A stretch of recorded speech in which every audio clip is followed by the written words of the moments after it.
Почему не стоит приезжать в Канаду в 2025 году? Сегодня я вам расскажу максимально детально про все минусы и проблемы жизни в Канаде, которые есть.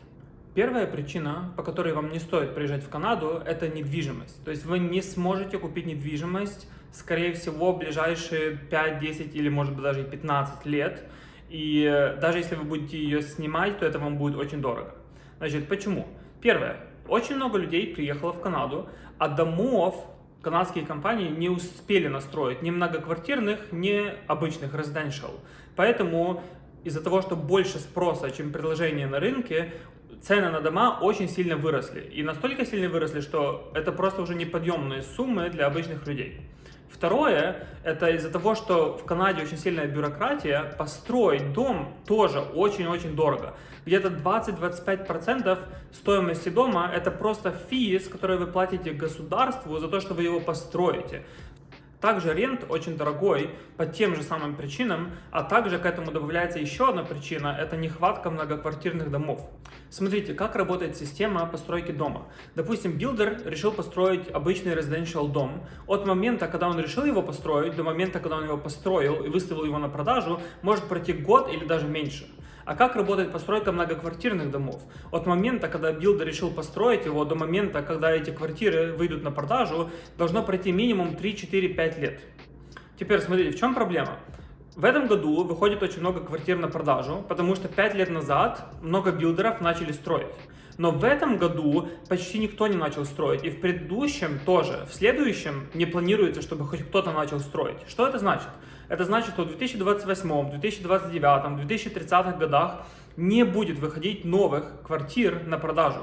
А это значит, что спрос вырастет еще сильнее, а новые квартиры не будут поступать на рынок, и из-за этого аренда будет еще выше, и цены на квартиры еще взлетят еще выше.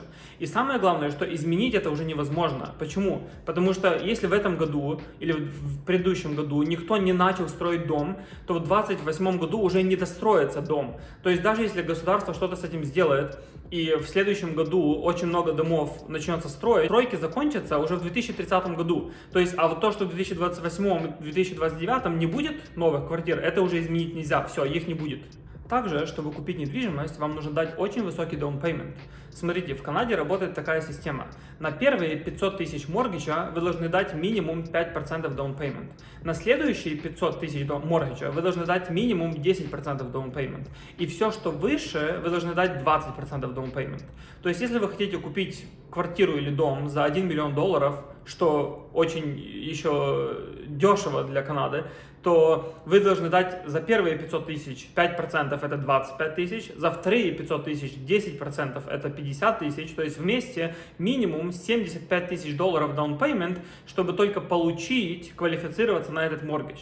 Но к этому добавляется еще то, что квалифицироваться очень трудно. Нужен очень высокий инком. Если вы хотите получить моргидж на 500 тысяч, то вам нужен инком 150-200 тысяч долларов. У кого сейчас есть taxable зафайленный инком 150-200 тысяч долларов? Почти ни у кого, только врачи и, может быть, адвокаты. Поэтому людям очень трудно квалифицироваться, поэтому они не могут позволить себе купить ни квартиру, ни дом, ничего. Следующая большая проблема – это то, что вы не можете взять фиксированную ставку моргиджа больше, чем на 5 лет, как в других странах. Допустим, в США вы можете взять на всю длину моргиджа фиксированную ставку, а в Канаде это максимум 5 лет. Это очень большая проблема, особенно для инвесторов.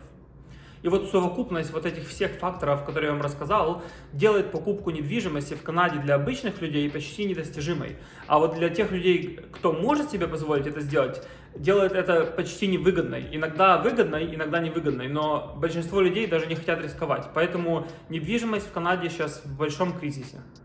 Вторая причина, по которой вам не нужно приезжать в Канаду, это потому что иммиграционный процесс очень сильно усложнился.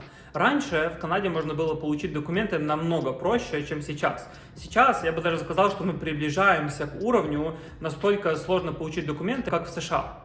Почему?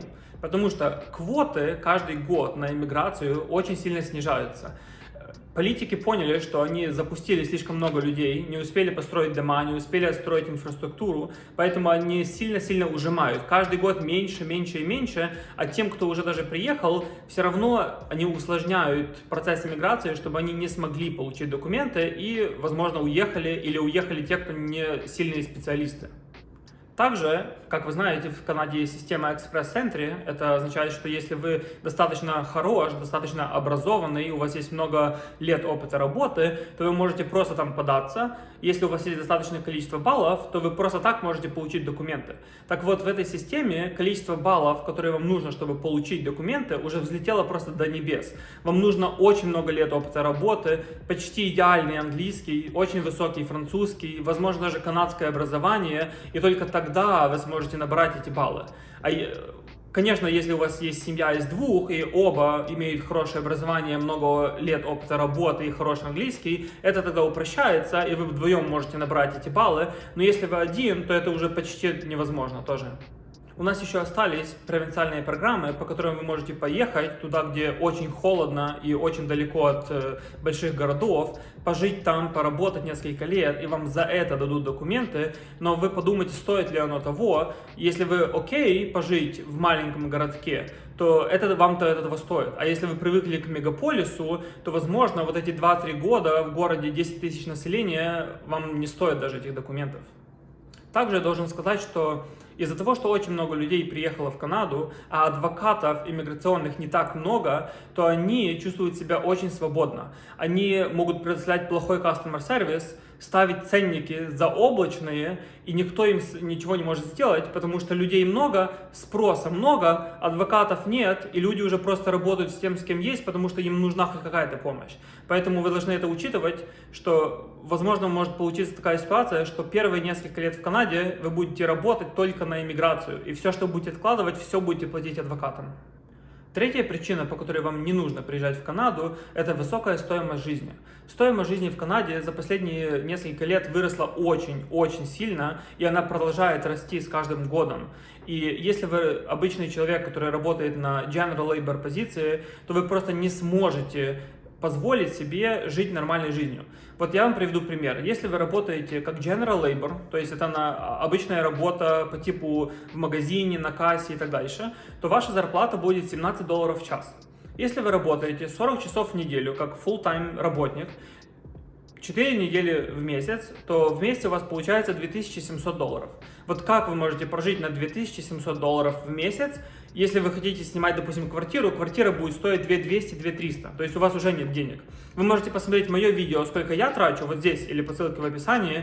Я описал в деталях, сколько что стоит в Канаде, вы можете сравнить, что это просто невозможно.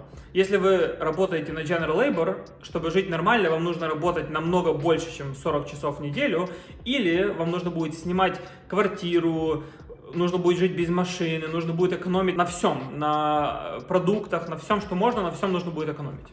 А также примите ко вниманию то, что я вам рассказал в первом пункте про 2028-2029 года.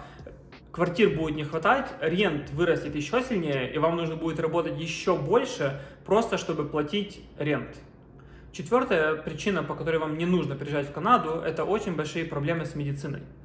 Смотрите, какая ситуация. В Канаду приехало очень много иммигрантов и очень много разных людей, а врачей новых не приехало. Поэтому людей намного больше, чем врачи могут обработать. Поэтому они не имеют никакой конкуренции между собой. Каждый врач не переживает про то, доволен ли его клиент или нет.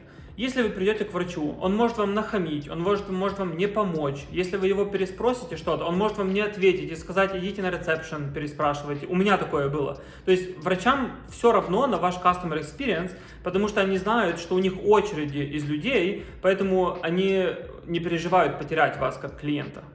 А также с вашей стороны есть проблема в том, что вы не найдете себе семейного врача. В Канаде есть такая вещь, как семейный врач. Вы не можете пойти к нефрологу, если у вас болят почки.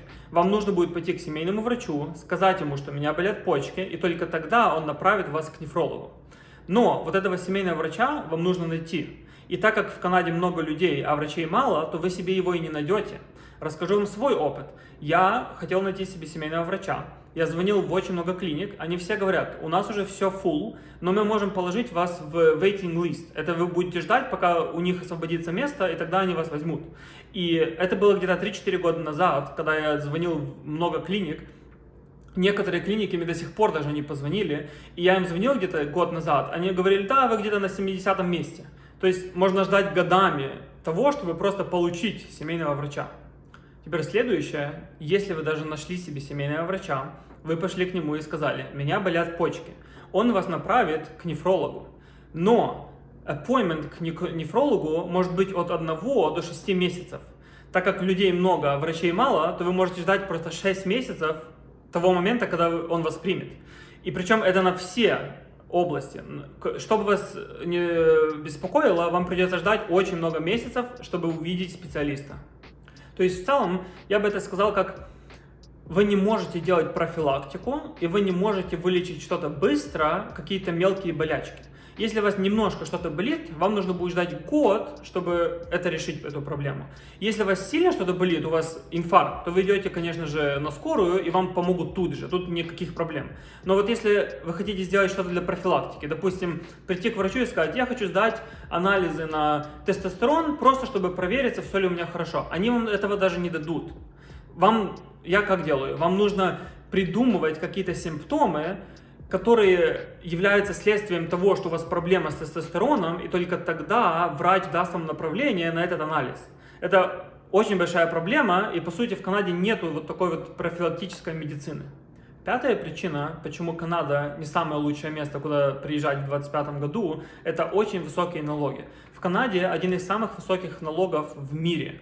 Причем эти налоги касаются всего. И налога на прибыль, и налога на инвестиции, и налога на продажу недвижимости, на все. Просто очень высокий налог. И знаете, что вы будете платить очень много. Вы можете посмотреть мое видео, как платить меньше. Но в целом, если вы будете зарабатывать много, вы будете платить очень-очень-очень много налогами. И от этого никуда не деться. Шестая причина – это погодные условия. Канада очень холодная страна, у нас очень часто минус. Если вы будете жить в Торонто, допустим, как я, то у нас еще нормально, мы на границе с США. Но если вы будете идти выше, там просто очень холодно, очень часто бывает минус 20, минус 30, минус 40. Даже в Торонто у нас было минус 20 в прошлом году, минус 25. А если вы пойдете выше, там будет минус 40, минус 50. То есть, если вы не любите холод, задумайтесь. Может быть, вам лучше поехать во Флориду, потому что в Канаде придется ходить в зимних куртках, причем не просто в зимних куртках, а в зимних куртках таких длинных, которые по самые колени. Тут в Канаде самый популярный бренд это Canada Goose, то есть нужно ходить прям в нем, потому что оно до минус 50 или до минус 40 по температуре. Если вы будете ходить в обычной такой курточке, вы просто замерзнете. Поэтому погодные условия это очень важно. Седьмая причина это очень дорогое образование, причем на всех уровнях. Смотрите, допустим, если вы хотите отдать ребенка в детский садик, очень часто мест в государственных садиках нету. И вы не можете отдать ребенка в бесплатный садик. А частные садики стоят просто заоблачных денег, которые очень мало кто может потянуть. Теперь, а что насчет школы и университетов? Школы то же самое, есть бесплатные школы, есть платные, но тут немного легче, потому что public schools, вот эти бесплатные, они обычно вмещают всех детей, это окей. Но вот университеты, вот тут начинаются проблемы. Если вы уже получили документы, то вы будете платить за университет там, от 5 до 10 тысяч долларов в семестр. Но если вы еще не получили документы, и вы будете идти учиться как international студент, тогда вы будете платить в 3 или в 4 раза больше. Я учился в колледже, и я платил 8 тысяч долларов в семестр в этом колледже. А мой одногруппник платил 1200 долларов в том же колледже, на той же программе в семестр, просто потому что он уже имел документы, а я нет. Если вы досмотрели до этого момента и еще не передумали приезжать в Канаду, я вас поздравляю, эта страна точно для вас. Если вас не испугало все, что я вам перечислил, тогда приезжайте, и вам тут точно понравится. Потому что я больше не могу вспомнить ни одного минуса, который я не упомянул в этом видео, который реально влияет на вашу жизнь в Канаде. Поэтому, если все, что я рассказал вам, вас не пугает, приезжайте. Welcome, Канада, это отличная страна overall. Если у вас есть какие-то вопросы, пишите в комментариях, я обязательно отвечу на все комментарии, и спасибо за просмотр.